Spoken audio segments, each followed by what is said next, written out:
Hello, my name's Tom Gallagher. This is my PPP vlog. Thank you, Steve Dawkins, for allowing me to do my PPP this way. It's very much appreciated. And sorry to the other examiner that has to look at this. I'm sure Steve can tell you the details as to why I've had to do it in this way. But yeah. So I should start at the beginning, really. One of the things that I really wanted to do when we started the PPP was think about my future career. And when I came to university, my future career ambition was to become a filmmaker, was to become a film director, editor, that kind of thing. But that changed. And that changed about midway through the second year when I got work experience at my old college as a teaching assistant. And I found that when I was there teaching these younger students how to make films, how to compose shots correctly, like these tiny simple things that is just common sense and just human nature now to us.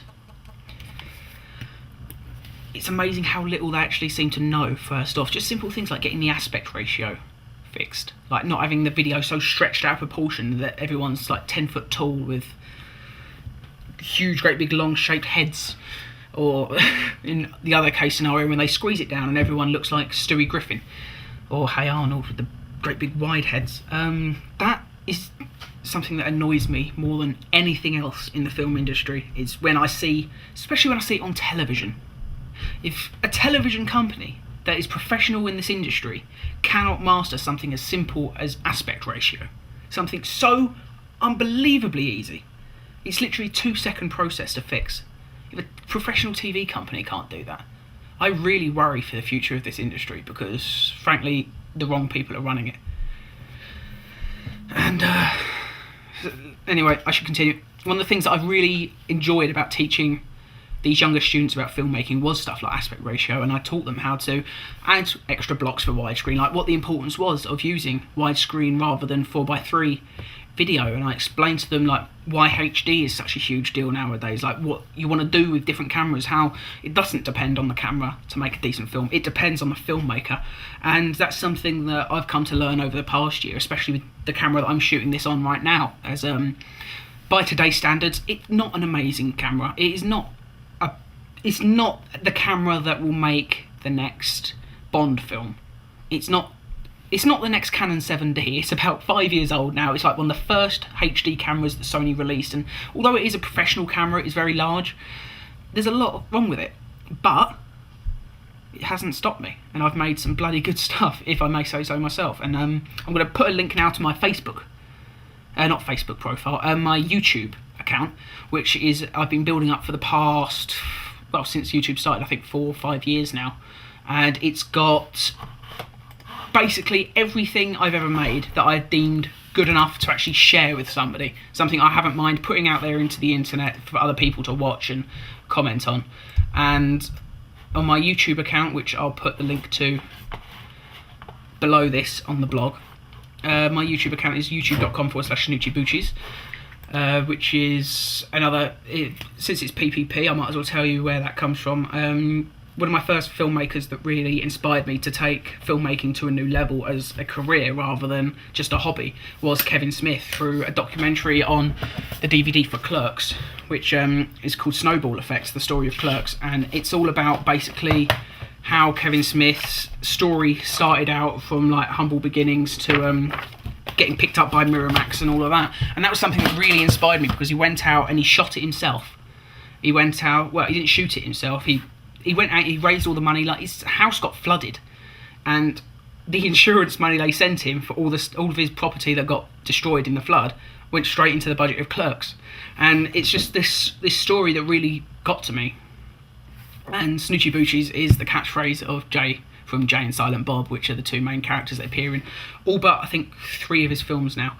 And yeah, so I thought that was a nice little homage. I do have a secondary channel, youtube.com/ChristOnABikeFilms, but it's not updated anywhere regularly enough. That's the website I'll use for like premiering short films. Like if I upload a new 20-minute short film, or eventually a finished cut of Project Paradox, that's where it will go after the festival run, after it's like dead basically. So yeah, my YouTube channel is up there. I've now got 123 subscribers. That's actually more than I thought I did. According to this, I actually have 135 uploaded videos. That's actually a lot more than I thought I did, but looking through the list, a few of them are ones that have been made private in recent years, due to a lot of people basically hating them. So those videos don't really count.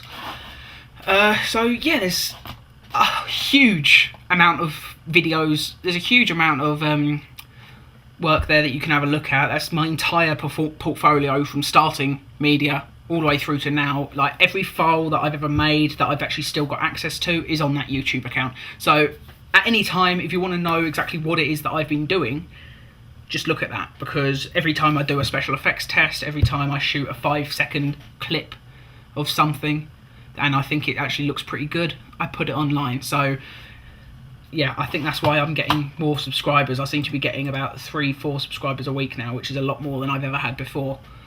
So hopefully I'm building up a bit of a following, and if it keeps building up as quickly as it is now, in a couple of years' time, who knows where I might be.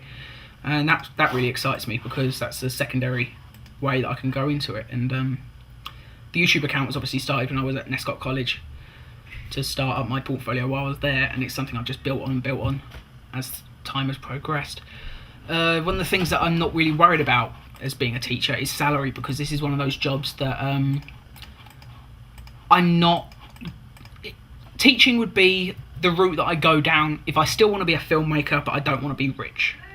If I don't make it as a filmmaker, that is what I'll do. Basically, it's a second option. Simple enough. It's just a second option that I've got. Hopefully I'll go back and work. Just a sec. Sorry about that, I've completely lost my place. I believe I was talking about colleges.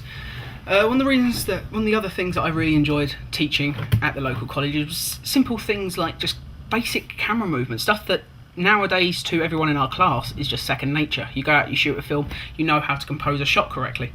But it's amazing when you go to college how many people don't know the very basics. And when I was doing that, I actually felt like somehow I was accomplishing something, like teaching all these students who I'd seen their previous work and it was crap, and going from seeing that and teaching them a few things, seeing something they made at the end of the time when I was there and it being a lot better, it really made me feel good about myself. And that is why I think, as a future possible career, teaching is something that I'd really be interested in getting into. And I've been speaking to my old tutor from my college, and apparently in September they are actually extending and they're increasing the size of the media department.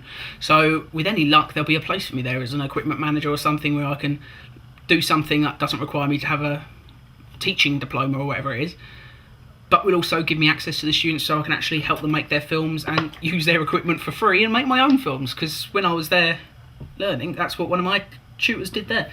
He made a short film, it went to Cannes Film Festival, he disappeared for a couple of weeks, turns out they paid for his flight and hotel and he'd stayed out there for a few weeks.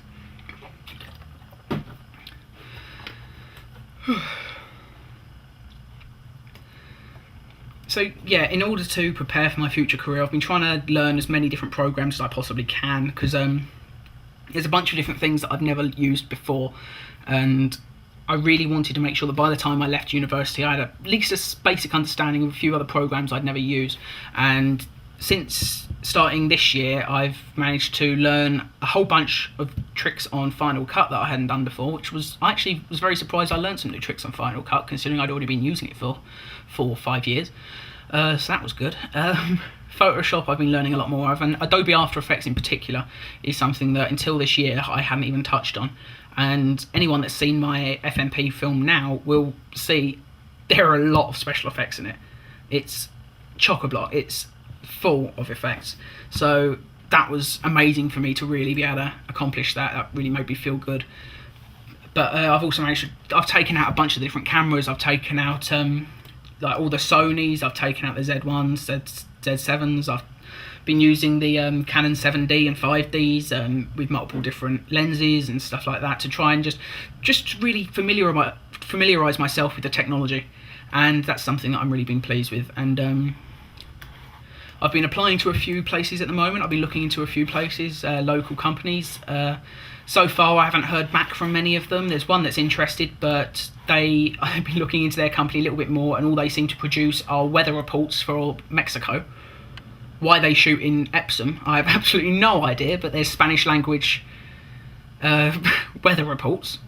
That's what they shoot there for some reason. I can't remember what the name of their company is. It's like Polar Bear Pictures or something like that. But it's yeah. So even if they offer me a job, I don't think I'll be taking it there. But